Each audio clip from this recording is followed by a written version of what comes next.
what are the 5 different types of abuse and some of the signs and symptoms of abuse in early years that we should be looking out for.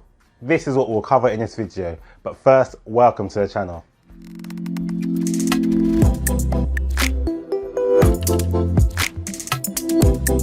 Welcome to the channel Open a Nursery with myself, Kurt Lianya, where I teach you to open, run and grow your own childcare business. Today we're going over the 5 main types of abuse that you are likely to observe in early years. There are many more different types of abuse than those listed in this video, but these are the main ones that you are likely to encounter working in a nursery, childminder or any other childcare provision. As a nursery practitioner or someone who works in childcare, you are well positioned to notice and spot signs of abuse or neglect in the children that you care for.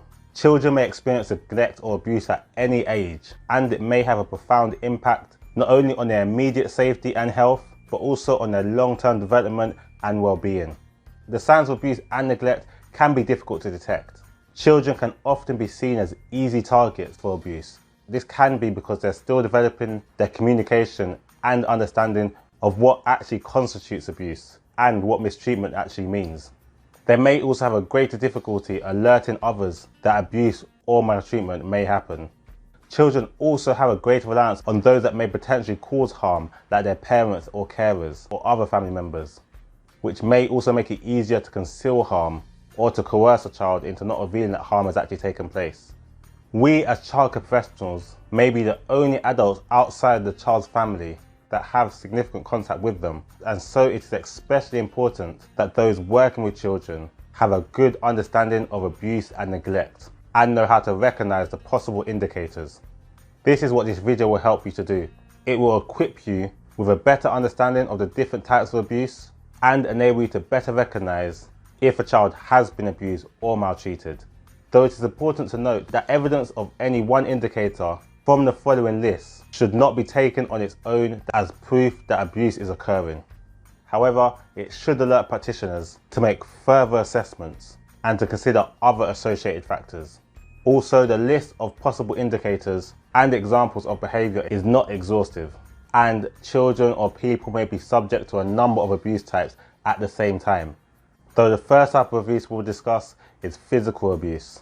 This is any deliberate or intentional harm or bodily injury to a child. This can include assault, hitting, slapping, punching, kicking, hair pulling, biting or pushing. It can include rough handling, scalding and burning, physical punishments, making someone purposely uncomfortable. So for example, opening the child's window when it's really cold or taking blankets off of them. It can also include involuntary isolation or confinement, misuse of medication, so for example, over-sedation, forcibly feeding or withholding food, the inappropriate or unlawful use of restraint. So this could be physically holding someone down, restricting someone's movement, so for example, tying someone to a chair. Injuries caused by accidents are not uncommon in children, though it does become less common as children grow and they develop. This means that recognizing the signs of physical abuse can be challenging and can leave practitioners unsure of whether something has been abusive. To support you in recognizing some signs that a child has been physically abused, we'll go over some injuries which are more likely to be evidence of abuse. However, it is not absolute. It is important if you're working with children that you consider things like the child's stage of development, any patterns of injuries, and the account of the injury that is given by the child, parents, carers or anyone else involved about how the injury was sustained. So there are areas of a child where they are more likely to get injured and are less a cause of concern.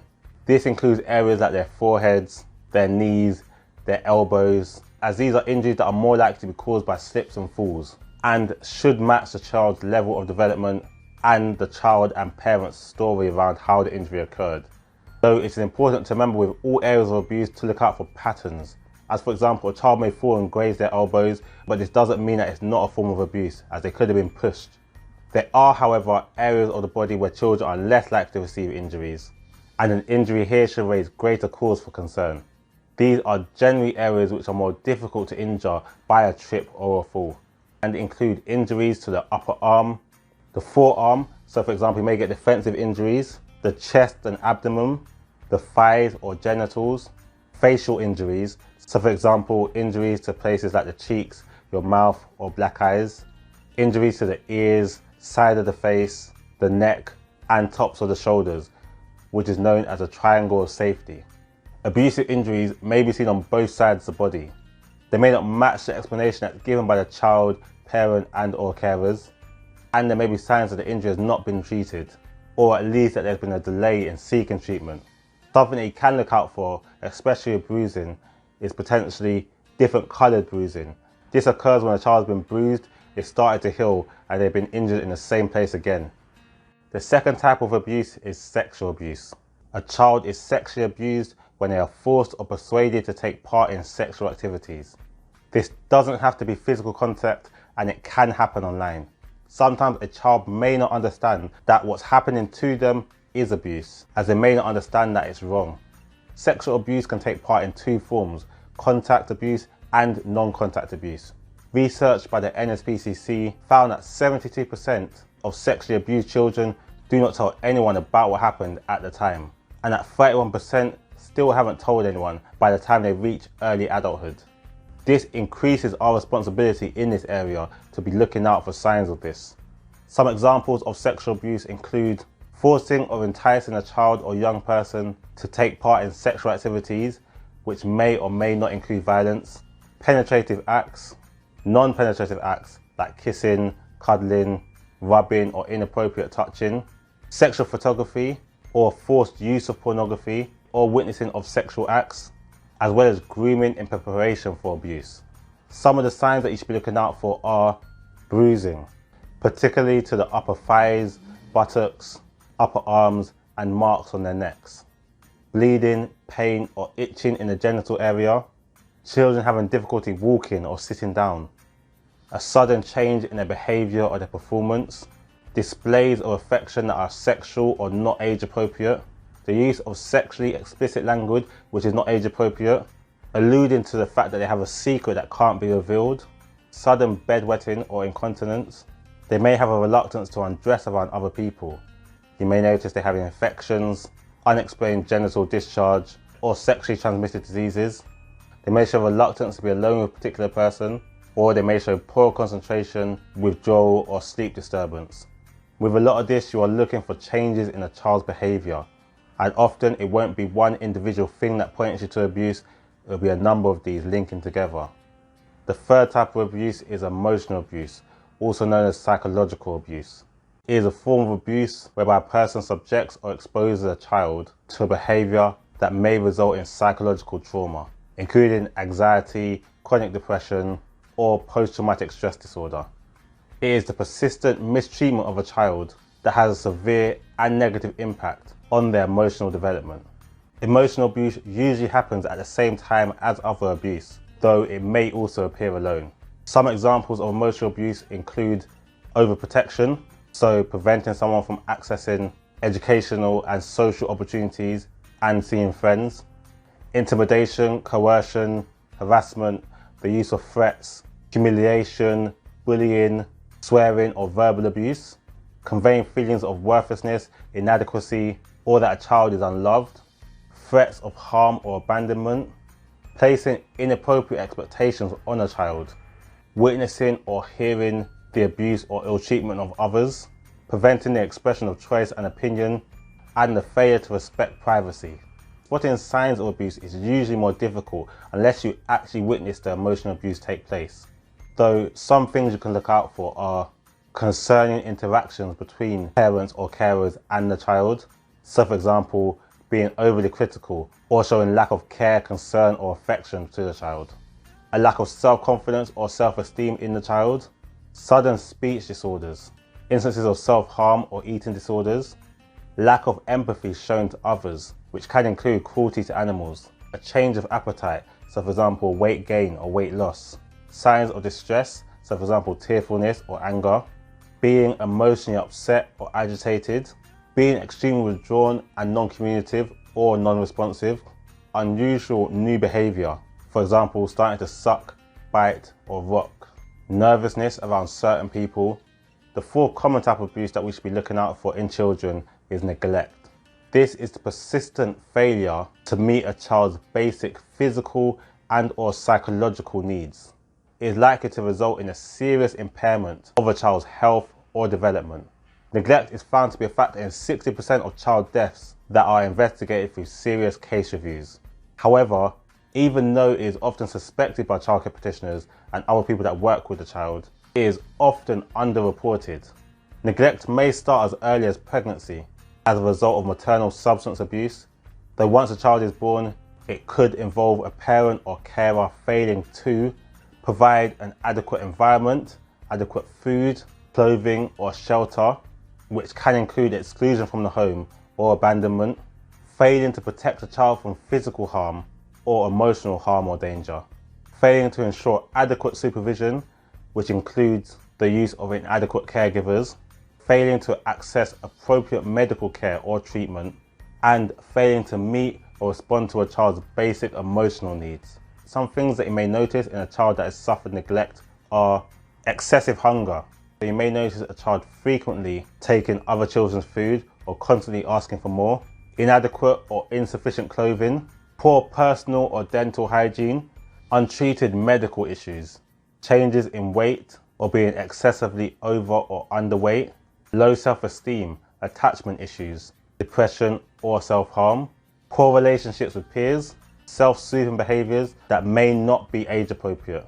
So for example, rocking, hair twisting or thumb sucking, changes to their development at nursery or their attendance.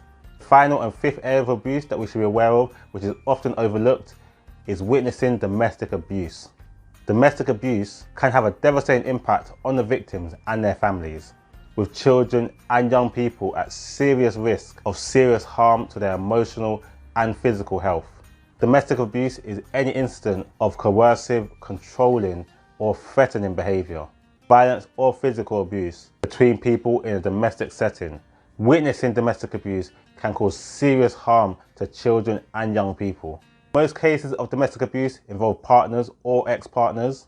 However, it can also happen between family members who aren't necessarily in a relationship. Since the Domestic Abuse Act in 2021, children who have been exposed to domestic abuse are now recognised as victims of domestic abuse in their own right, rather than just witnesses. Recognising whether a child has been a victim of domestic abuse and violence can be challenging, though some signs to look out for include being withdrawn or showing detached behaviour, ambient feelings towards both the abuser and the non-abusing parent, constant or frequent sicknesses, frequently demonstrating frustration or aggression. They may begin bullying their peers. They may have problems at your nursery or your setting or with learning in general. They may express anxiety, depression or suicidal thoughts. They may be easily startled or seem constantly on edge. They may have an excessive fear of leaving home. You may notice bedwetting or increased soiling. They may get nightmares or insomnia. They may have withdrawals or struggle with separation. They may have a difficulty identifying feelings or communicating their needs. And they may have a difficulty developing positive peer relationships. Our role in recognizing these types of abuse and the different signs of abuse is crucial in protecting our children and getting support and protection as early as possible. Abuse often happens over a period of time rather than as a one-off event and can have a devastating impact on the child and on society as a whole.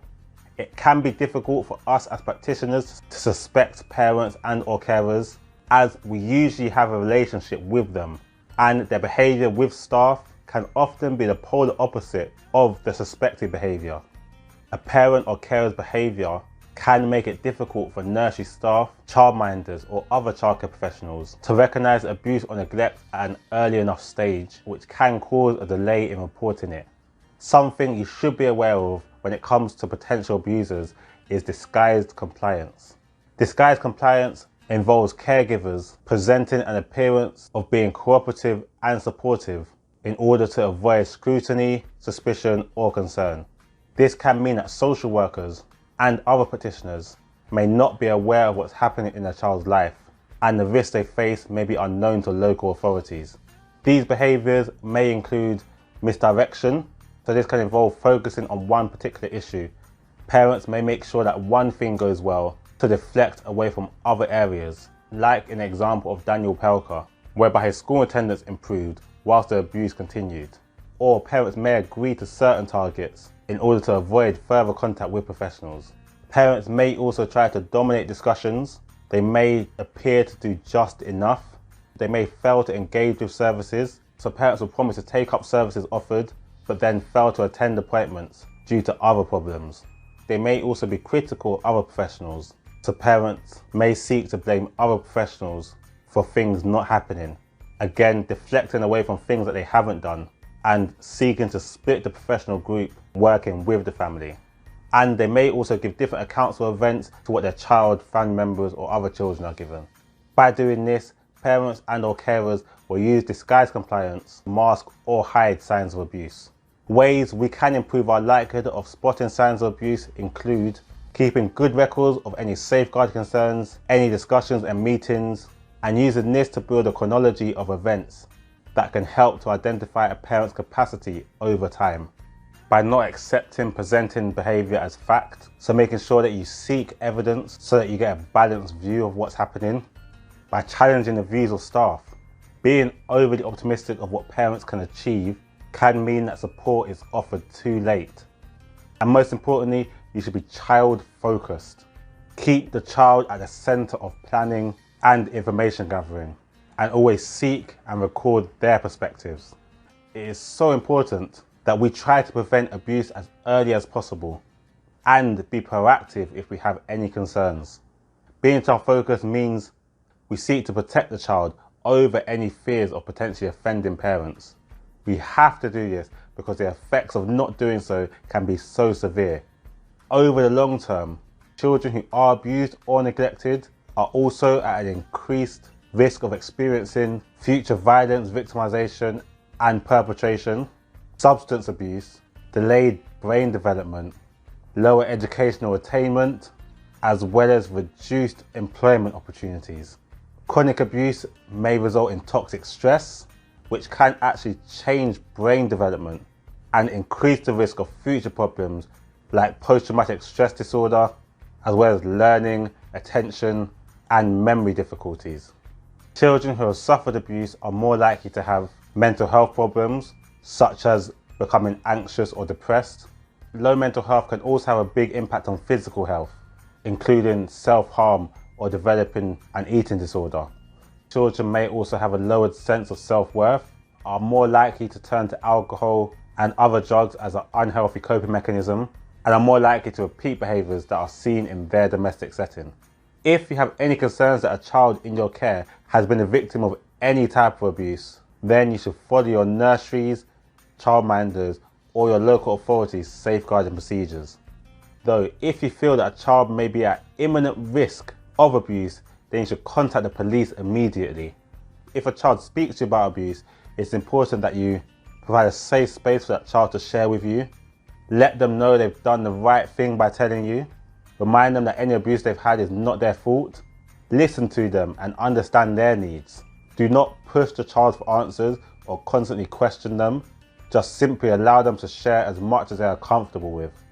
Do not confront the alleged abuser. Explain to them what the next processes will be and report what you've been told immediately. If you want further guidance on safeguarding young children in childcare, then watch the video that's on the screen now. But before you go over there, make sure you hit that like button and don't forget to subscribe. I post regular videos around the topic of childcare. So I'll see you on the next video. God bless.